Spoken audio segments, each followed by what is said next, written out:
سبيل الدموع سبيل مريح تنهدى يا صاحي كي تستريح Bismillahirrahmanirrahim.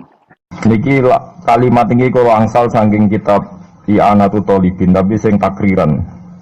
Terus boten semua kitab ada, biasanya sing edisi takriran niku wonten.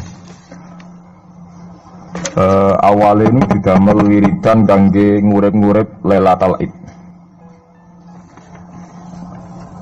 Terus kula waos ketika kula syukuran nerbitaken Quran napa ngitmai Quran.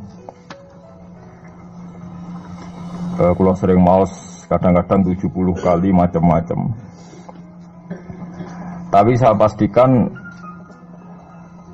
di tempat ngaji niki nggih terus kula suwun mangke sing ngaji dalu nggih kados biasane kula maos malam Selasa niki subhanallah bihamdi ngantos ping 7. Untuk ngaji sore nak pas kula eling maos niki ping 7 sausé ngaji terus kadang-kadang gentosi donga. Nggih, kadang-kadang gentosi napa donga. Kula badhe matur teng jenengan, kula niku takorup sanget kalian kalimat-kalimat sing disusun kalian Rasulullah sallallahu alaihi wasallam.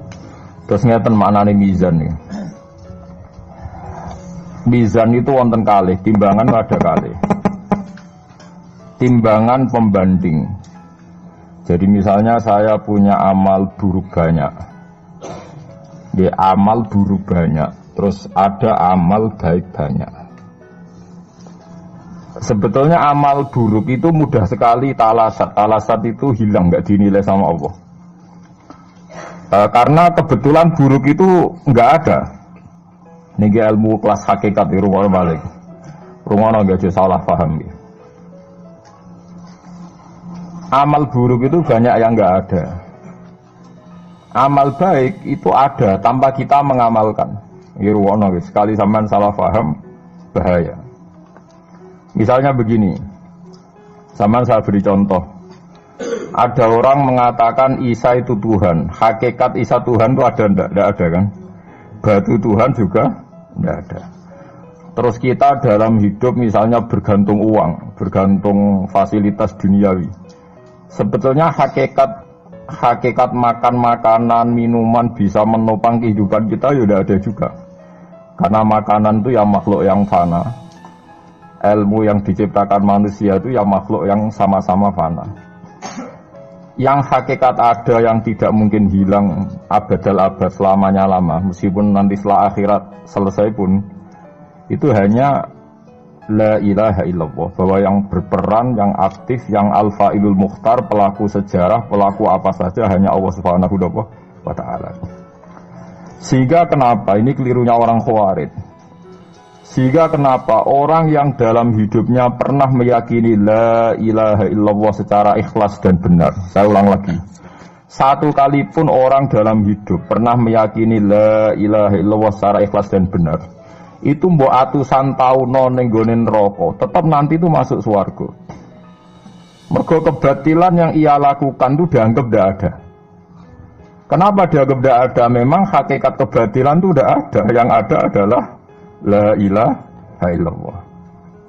Itu enak nglakoni barang batil. Barang batil itu tidak ada. Makanya disebut dalam Quran qul ja'al haqqu wa ma yubdi'ul batilu wa ma yu'id. Yang ada di dunia dan akhirat itu hanya barang hak. Yaitu Allah itu wujud, Allah itu pemeran utama, Allah itu segala-galanya. Lainnya itu barang batil. Barang batil itu barang yang enggak ada tapi oleh manusia yang salah dianggap apa? Ada. Nah, sehingga barang batil ini sekali Allah menghendaki kalimat la ilaha illallah itu sampean baca secara ikhlas. Itu barang-barang batil yang pernah kita lakukan itu otomatis hilang. Tanpa dihilangkan pun barang itu tidak pernah ada. Itu disebut barang nopo? Disebut barang nopo? Batil. Makanya di sebagian ayat disebut bal naqdhifu bil haqqi 'alal batili fayadmaghuhu fa idza huwa zahid. Niki ilmu kelas tinggi. Sehingga Sehingga kenapa orang-orang kafir yang menyembah batu, menyembah Isa nanti masuk neraka? Sebetulnya Allah itu memasukkan mereka ke neraka itu hanya karena Allah ingin bilang gini tok. Sudah ya kamu di neraka saja. Kamu kan menuhankan batu, menuhankan Isa, ya silahkan minta tolong Tuhan kamu, itu saja. Artinya andikan mereka betul-betul yang dituhankan itu Tuhan, Allah juga senang kalau itu menjadi rival, ya menjadi rival Tuhan maksudnya, yang bisa selamatkan. Niki rungokno nggih mumpung sampe rong ning akhirat. Mboten niki ijazah kula nu mujarab tenan. Kata Imam Ghazali kula nu jeling tenan. Kenapa Imam Ghazali disebut Hujatul Islam? Sama nak kepengin syukur iku gampang. Duit ra duwe, utang wakeh, jatuh tempo, bojo wani, anak kecewa di bapak kowe, terus mentek ngamek kowe. Niku jari Imam Ghazali kena sarana nikmat moro kuburan. Moro kuburan terus kamu berkeyakinan bahwa semua yang sudah mati itu sangat-sangat berkeinginan hidup meskipun hanya 1 jam.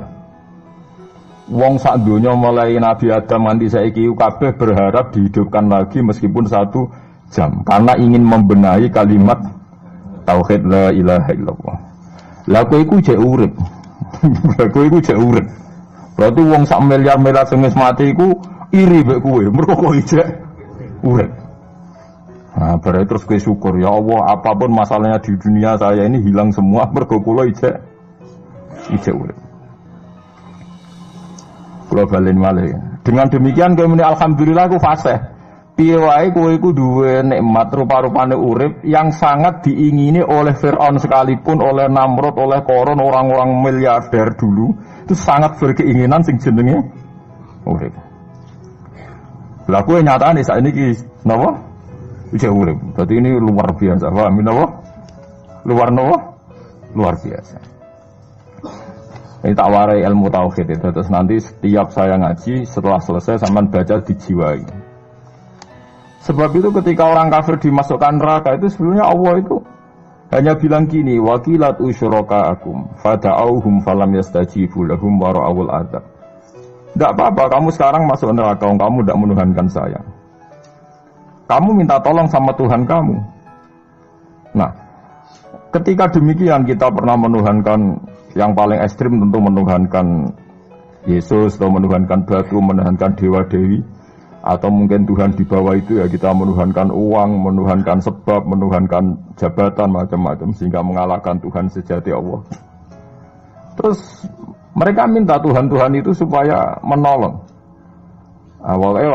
Walhasil akhir cerita itu wadolla anhum ma kanu yaftarun wadolla ankum ma kuntum tasubun wadolla anhum ma kanu yaftarun itu di Quran diulang-ulang dengan beberapa redaksi. Akhirnya hilang apa yang kalian kira ada. Akhirnya hilang apa yang kira kalian ada. Misalnya kita mengatakan bahwa hidup itu harus makan, harus minum. Ternyata nanti di akhirat tanpa makan, tanpa mikun, orang hidup. Makanya itu hebatnya ulama, hebatnya ahli sunnah, hebatnya nabi. Nabi itu orang mukmin itu dilatih. Kalau lesu ya makan, kalau ngantuk ya tidur. Tapi kita diajari ada makhluk hidup yaitu malaikat yang tidak makan, tidak tidur. Paling tidak meskipun kita itu kalau nggak makan lemes, kita tetap tidak mengatakan tanpa makan makhluk pasti mati. Karena kita berkeyakinan diberi akidah. Ada makhluk yang namanya malaikat, nggak makan, nggak minum, tapi hidup. Sehingga meskipun kita mengalami kalau nggak makan itu mati, tapi tetap menyisakan satu keyakinan bahwa makan itu tidak syarat hidup. Buktinya malaikat nggak makan, hidup. Paling tidak dengan keyakinan itu kita tidak mendewa-dewakan harus makan. Nah, itu cara Nabi mengajarkan kita. Paham gitu. Terus ini saya ulang-ulang. Makanya disebut wadolla anhum. Apa yang mereka kira ada itu dari awal tidak ada. Ya, apa yang mereka dikira ada nanti di akhirat tidak ada. Lah sing ada itu tetap nopo alhamdulillah. Makanya ketika nanti orang masuk surga gitu, da'wahum fiha subhanakallahumma wa tahiyyatuhum fiha salam wa akhiru da'wahum alhamdulillahi rabbil alamin. Ini penting kalau aturakan. Terus sakjane salah niku ora dikepenak. Itu sebabnya kenapa orang yang kafir mulai cilik sampai tua, ketika meh mati kok ngelafadzno la ilaha illallah, satu kalimat ini akan menghapuskan kekafiran di masa lalu. Kenapa kok bisa hapus? Karena kekafiran yang masa lalu itu omong kosong semua. Ya toh, mengatakan Isa Tuhan ya omong kosong, malaikat Tuhan ya omong kosong. Ini omong kosong semua. Barang itu kalau hakikatnya kosong, hilang karena ada bukti, memang nggak benar. Itu kan gampang untuk menghilang.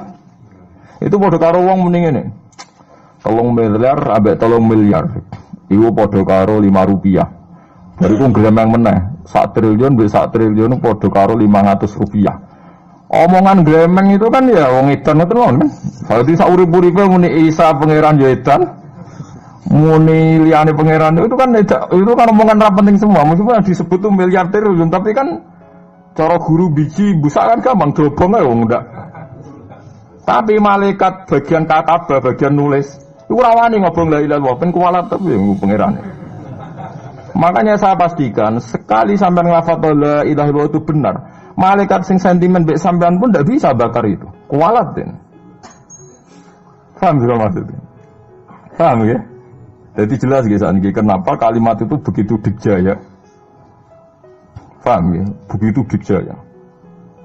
Nah soal kita ngalami di zaman akhir. Orang lafadzkan kalimat itu dianggap bid'ah, terus tukaran. Ya kita semua ngalim bingung kalimat itu salah apa, dianggap napa bid'ah. Wong kalimah disifati thayyibah, sing lafadzno dihukumi nglakoni bid'ah. Lah sing diarani bid'ah ya ora trimo pisan, malah gawe hadis palsu. Fadilail wiridani malah palsu hadis. Sajane cara padha warase ngoten ora perlu debat bulet ngoten. Padha warase lannya kono nganggo kapasitas ulama, kita pakai kapasitas apa? Ulama, terus kita diskusi baik-baik. Di kula baleni malih nggih. Kenapa kalimat thayyibah disebut kalimat baqiyah? Dalam istilah Quran wal baqiyatus sholihat. Baqiyat itu sesuatu sing abadi. As-sholihat itu sing layak, sing apik, sing selalu duwe eksistensi. Soleh maknane layak. Layak iku mergo wujud. Nggih kula baleni malih tak wari filsafat ilmu hakikat. Sing darani layak ku sitok mergo wujud. Nak barang ora wujud itu jenenge dilafadzno tapi mboten layak. Jadi barang ana sing dilafadzno tapi ora layak, ana sing ora usah dilafadzno tapi wis layak disebut sholihat. Saleh maknane apa? Layak atau punya eksistensi. Misalnya begini ya, kula tak warai ya ben sampean nang lafadzno la ilaha illallah niku bener. Ketika manusia itu menganggap yasumu maknanya menganggap itu sesuatu tidak ada tapi dianggap nopo ada, itu jenenge menganggap. Ketika manusia itu menganggap bahwa tidur itu penting, kalau orang tidak tidur itu maka dia akan lemah, kalau orang tidak makan itu dia akan mati. Sebetulnya semua ilmunya manusia itu menganggap, karena diulang-ulang oleh satu kejadian. Kalau nak gak mangan itu lesu, nak gak turu itu lemes. Terus dia menganggap kalau gak tidur itu orang mati, kalau gak makan itu orang mati. Itu ilmu yang dikatakan oleh para ahli hakikat hanya menganggap itu sah. Karena anggapan manusia salah itu sah, keliru ya sah, benar ya sah, tapi ya hanya anggapan. Tapi dalam ilmunya Allah Ta'ala sing abadi, kehidupan itu tidak bersyarat makhluk itu harus makan, dan Allah bisa membuktikan itu lewat Allah menciptakan apa? Malaikat. Nah sehingga semua ilmu selain ilmu hakikat itu dalam bahasa ilmu hakikat disebut kita menganggap, kita merasa tahu. Bukan saya tahu, tapi saya merasa tahu. Nah, liane kalimat la ilaha illallah itu semuanya begitu. Kita merasa tahu bahwa kira-kira begini, kita melihatnya begini. Tapi sing hakikat, sing gak bisa dibatalkan bahkan oleh malaikat sekalipun, niku namun kalimat la ilaha illallah. Nanti disebut kalimatul haqqin alaiha nahya wa alaiha namut wa alaiha nufatu insyaallah ta'ala minal amin. Karena yang dikatakan hidup itu roh. Roh itu tidak butuh makan. Ketika jasad itu mati, hancur. itu rohnya kan masih hidup. Dia pindah di alam ulya sana. Roh itu hayat, hayat itu dari kata roh. Roh itu maknanya hidup, hayat maknanya hidup. Roh dan hayat ini satu sistem yang kita tidak tahu, yang tahu hanya Allah. Ini tidak butuh makan. Sing butuh makan, butuh utang, butuh bodoh ini itu jasad. Paham ya? Roh itu rata utang, rata gadeknya BPKB, paham ya? Tidak melok-melok dia. Makanya ketika jasad kakean pola itu roh nyesal. Kok ngatasnamakan saya demi hidup sampai di ruang utang-utang wong, di ruang urip bulat. Toh saya bisa hidup tanpa hutang. Lah iku manusia itu aneh. Makanya disebut alam rohaniin itu sudah. Nah ketika kita mati itu kan yang mati itu jasad. Jasad itu mati, rohnya sowan Allah. Tapi kita secara bodoh mengatakan kita mati. Loh yang mati itu siapa? Hanya jasad kita, roh kita ada mati. Yang sowan Allah itu roh kita. Tapi kita bilang kita mati. Ya berarti kita bilang kita mati, ya kita mati. Menurut bahasa manusia kalau kita sudah tidak ambekan, tidak makan, tidak minum, disebut kita mati. Tapi alhamdulillah kita ini mukmin, meskipun bahasakan kita mati terus bahasano mungkin-mungkin disepunten pangeran niki ruhe nembe sowan, mungkin diwelas. Intinya dene ramuni mati. Paham ya? Makanya malaikat ngurung anak pidatone kiai sing lepas jenazah yo bingung. Perkarane dilepas niki pun mati, mboten saged napa-napa, ra iso njuk sepuro jenengan, ra iso salat, monggo kita salat. Iki sedongakno sakniki ruhe sowan pangeran mugi-mugi selamat. Jare mati, jare sowan. Sowan kan artinya mlaku-mlaku sowan kan. Nah tapi misalnya gue bahasano nganggo ilmu sing ekstrim kados kula, nganggo ilmu kelas berat kan malah diguyungake bahwa jasad ini mati, ini tidak penting karena jasad rohnya masih hidup. Maka kita tidak perlu nyolati mayit karena tidak pernah ada mayit karena rohnya masih hidup. Itu kan dianggap edan bareng kan. Makanya sebaiknya orang ilmu hakikat itu tidak perlu jadi kiai, semoga kayak kula jadi ulama tapi rasa jadi nopo. Ya, jadi kiai sampean ae sing ora paham detail-detaile alam roh sampai alam nopo? Alam nopo? Jasad. Nah, itu keliru itu penting karena kalau tidak keliru itu tadi.